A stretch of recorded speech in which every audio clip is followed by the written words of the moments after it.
May 5, andito kami sa Causeway. Dito kami magdi-dinner with my brother Odong and my daughter Hope.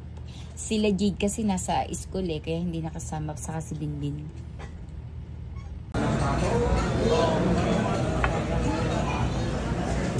Eto si Hope, si ibang kapatid ko, si Bossing.